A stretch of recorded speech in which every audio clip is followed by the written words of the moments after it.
Good morning students. आज हम अपने 12th क्लास का जो 13वां चैप्टर चल रहा है जीव और समष्टियाँ, उसका अगला भाग देखते हैं। पिछले भाग में मैंने आपको जलोद्भिद पादप क्या है, उसका वर्गीकरण और उसमें अनुकूलन बताया था। आज मैं आपको मरुद्भिद पादप या मरुद्भिद पादप या ज़ीरोफाइट्स के बारे में बताऊंगा। ज़ीरोफाइट्स नाम से स्पष्ट हो रहा है, ऐसे पादप जो मरुस्थलीय भूमि में, मतलब जहाँ पर पानी कम हो, तापमान ज़्यादा हो, ठीक है, ऐसे क्षेत्र में उगने वाले पादपों को मरुद्भिद पादप कहा जाता है, ठीक है, या ज़ीरोफाइट्स के नाम से जाना जाता है, ठीक है। शुष्क वातावरण में जिस स्थान पर ताप अधिक और जल की मात्रा कम हो, खासकर रेतीली पहाड़ियों में, ठीक है, मृदा विहीन स्थानों पर, अधिक ताप वाले स्थानों पर, ठीक है, इन जगह पर उगने वाले पादपों को क्या कहा जाता है?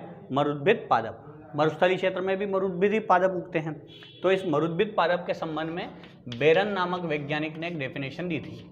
याद रखना बेरन की डेफिनेशन, पादपों का ऐसा समूह या ऐसे पादप जो शुष्क वातावरण को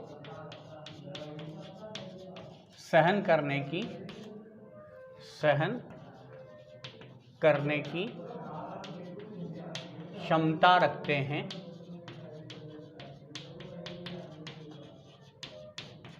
मरुद्भिद पादप कहलाते हैं, ठीक है। ऐसे पादप जो शुष्क वातावरण को सहने की क्षमता रखते हैं या शुष्क वातावरण के अनुसार क्या होते हैं? अनुकूलित होते हैं, समायोजित होते हैं वातावरण के अनुसार। ऐसे पादपों को बेरन ने क्या नाम दिया है? मरुद्भिद पादप। अब जैसे जलोद्भिद पादप के कुछ लक्षण थे, वैसे ही मरुद्भिद पादप के कुछ लक्षण हैं। इन लक्षणों को आप कुछ शब्दों से याद रख लेंगे। जैसे जलोद्भिद पादप के करे थे, वैसे ही मरुद्भिद पादप के। सबसे पहले जड़ ठीक अपोजिट है जलोद्भिद पादपों की, ठीक है। उसके अंदर जड़ कैसी थी? अल्प विकसित, अविकसित, अपस्थानिक प्रकार की। तो यहाँ जड़ें कैसी हैं? पूर्ण विकसित है, पूर्ण विकसित और मूसला प्रकार की, जो कि जल की खोज में जमीन की गहराई में जाती है मूसला जड़ें। इन जड़ों में रूट कैप, रूट हेयर्स मतलब मूल टोप और मूल रोम भी पाए जाते हैं, ठीक है। मूल टोप और मूल रोम भी इनके अंदर उपस्थित होते हैं। कौन से पादप?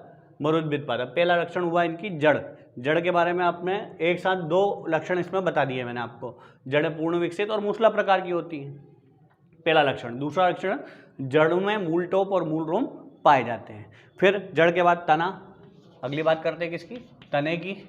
तना जो है हरा, चपटा और मांसल होकर क्या करने का काम करेगा? हरा हो गया तो प्रकाश संश्लेषण में मुख्य भूमिका निभाएगा। हरा, चपटा और मांसल होता है, जिसके कारण ये प्रकाश संश्लेषण द्वारा भोजन का निर्माण करता है, ठीक है। इसमें भी दो चीज़ें कर देंगे अपन तने के अंदर।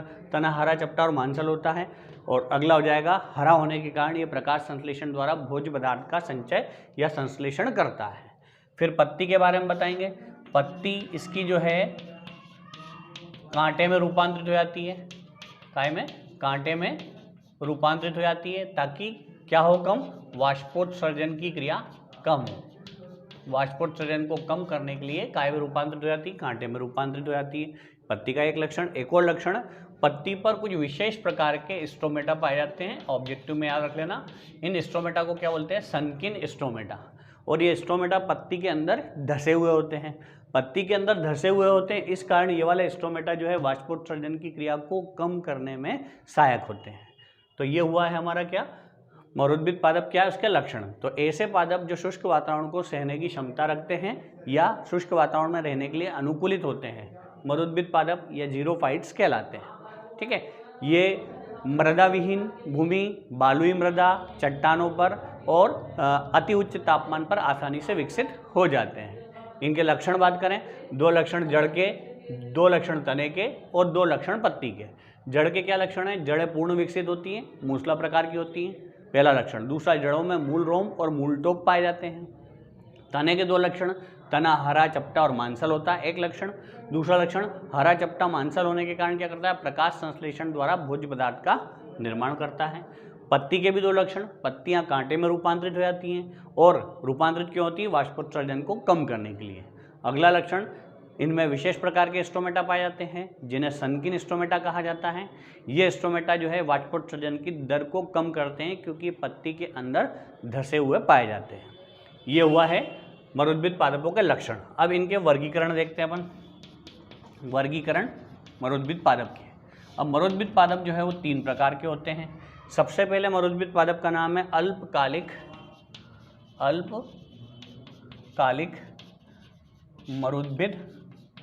मरुद्भिद पादप, इफीमेरल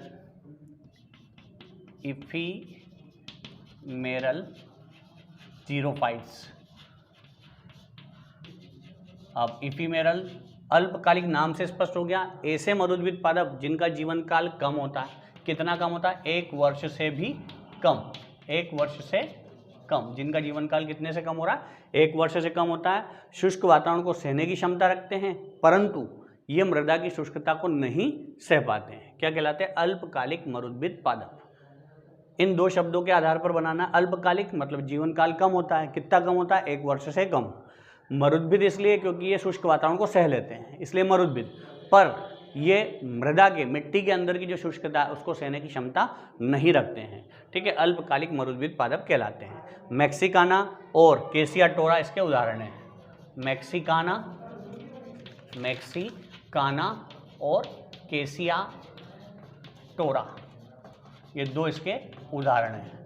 ठीक है, पहला हो गया अल्पकालिक मरुद्भिद पादप। दूसरा आता है मांसल मरुद्भिद पादप। मांसल मरुद्भिद पादप, इंग्लिश में बोलते हैं सक्सुलेंट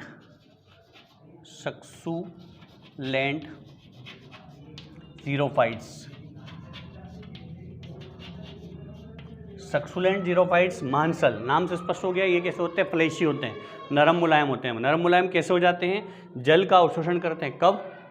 जब बारिश होती है तो ये पादप जो है बारिश के मौसम में जल का संग्रह करके मोटे और मांसल हो जाते हैं। रेतीली मिट्टी में पाए जाते हैं। ठीक है, वर्षा ऋतु में जल का संग्रह करके मोटे मांसल हो जाते हैं, इस कारण इन्हें मांसल मरुद्भिद पादप कहा जाता है। ठीक है, मांसल मरुद्भिद पादप का उदाहरण याद रखना, नागफनी, कैक्टस, ग्वारपाठा, एलोवेरा का नाम आप जानते ही हो, बाबा रामदेव ने सबको नाम याद करवा दिया इनका। ठीक है, मांसल मरुद्भिद पादप ऐसे पादप जो रेतीली भूमि पर या शुष्क वातावरण में उगते हैं परंतु वर्षा ऋतु में जल का संग्रह करके मोटे और मांसल हो जाते हैं। क्या कहलाते हैं? मांसल मरुद्भिद पादप या सक्सुलेंट जीरोफाइट्स कहलाते हैं। उदाहरण नागफनी और ग्वारपाठा। अगला आता है अमांसल मरुद्भिद पादप, या इनको बोलते हैं नॉन सक्सुलेंट। क्या कहा जाता है इनको? Non succulent xerophytes. ऐसे पादप जो कि वास्तव में शुष्क वातावरण को सहते हैं। अमांसल मतलब ये मांसल नहीं होते हैं, मतलब जल का संग्रह भी नहीं करते हैं। ये स्वयं पर निर्भर होते हैं। इनकी जड़ें इतनी मजबूत होती है कि जमीन के अंदर गहराई में जाकर के जल का अवशोषण करने में मुख्य भूमिका निभाती है और जल का संचय नहीं करते हैं, इसलिए अमांसल मरुद्भिद पादप। ठीक है, ये वास्तविक मरुद्भिद पादप हैं। क्या हैं ये?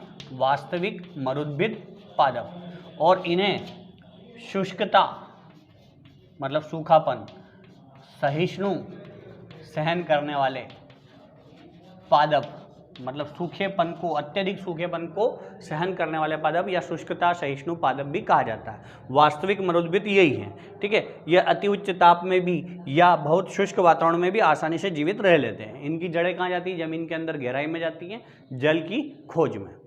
बेर, बबूल नाम सुना होगा आपने, देखे भी होंगे। केजुराइना, ये इसके प्रमुख उदाहरण हैं। बेर, बबूल, केजुराइना इसके उदाहरण है। कौन से पादप के?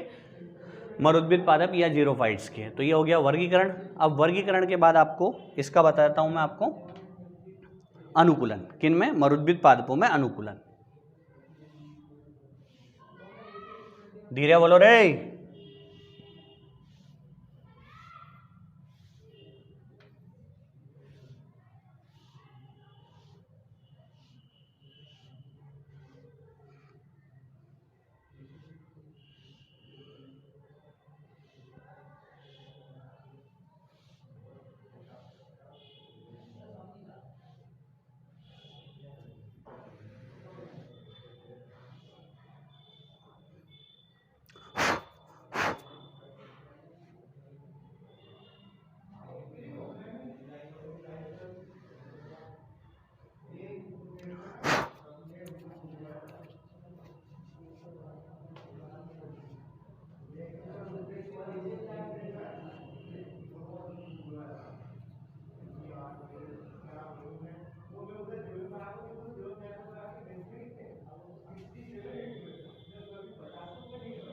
अब देखते हैं मरुद्भिद पादपों में अनुकूलन, एडॉप्टेशन इन जीरोफाइट्स।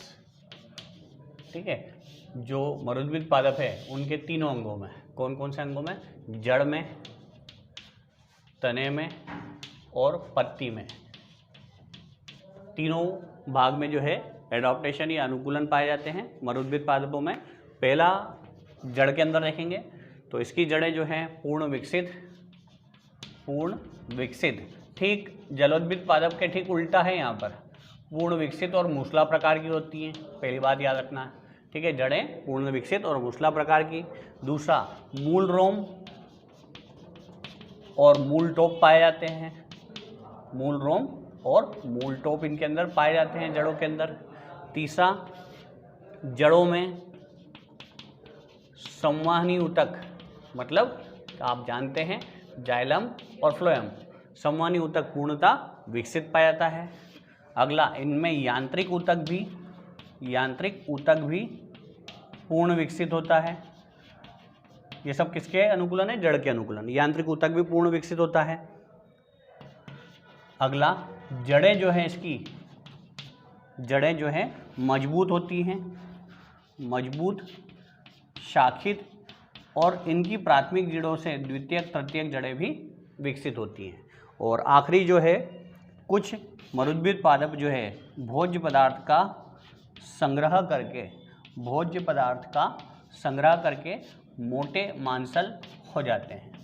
ठीक है, ये इनकी जड़ों में अनुकूलन देखा। जड़ के बाद हम देख रहे हैं किसमें अनुकूलन, 6 अनुकूलन जड़ में है। अब तने में देखते हैं तो इसका तना जो है नंबर 1 चपटा, मांसल और पत्ती नुमा हो जाता है, पत्ती के समान। ठीक है, हरा। अब चपटा, मांसल, पत्ती के समान हरा हो जाएगा तो काम भी किसके समान करेगा, पत्ती जैसे ही करेगा। क्या काम करेगा, प्रकाश संश्लेषण में मुख्य भूमिका निभाएगा। इसके अलावा प्रकाश संश्लेषण करेगा तो इसमें क्या बनेगा, भोजन। तो भोज्य पदार्थ का संग्रह भी करेगा। अगला, इसके तने के ऊपर विशेष प्रकार का मोम का आवरण पाया जाता है। मोम जैसा आवरण होने के कारण इनमें वाष्पोत्सर्जन कम होता है। वाष्पोत्सर्जन की क्रिया क्या होती है, कम होती है।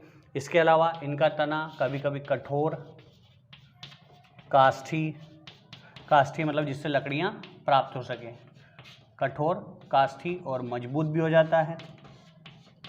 ये लक्षण हो गए किसके, तने के। तने में अनुकूलन। अब आता है पत्ती में अनुकूलन। पत्तियाँ जो है काय में रूपांतरित हो जाती हैं, कांटे में रूपांतरित हो जाती हैं। क्यों होती हैं, प्रकाश संश्लेषण को कम करने के लिए। ठीक है, पहला, पत्तियाँ कांटे में रूपांतरित हो जाती हैं। दूसरा, पत्तियाँ मुड़ जाती हैं। ठीक है, मुड़ जाती हैं पत्तियाँ, मतलब कुल मिला के कैसे भी करके पानी बचाना है। पानी बचाने के लिए सारे जतन कर लेती हैं कौन, पत्तियाँ। पहला, कांटे का रूप ले लेती हैं। दूसरा, मुड़ जाती हैं ताकि वाष्पोत्सर्जन कम हो सके। तीसरा, इन पत्तियों में विशेष प्रकार के स्टोमेटा, संकीर्ण स्टोमेटा पाए जाते हैं, जिसके कारण, जो कि कहाँ, पत्ती के अंदर धंसे हुए होते हैं। और अंदर धंसे हुए स्टोमेटा है तो वाष्पोत्सर्जन की दर क्या होगी, इनके अंदर कम होगी। तो ये अनुकूलन हुआ किसमें, मरुद्भिद पादपों में। तो 3 क्वेश्चन आपके इसमें कवर हुए हैं वीडियो में।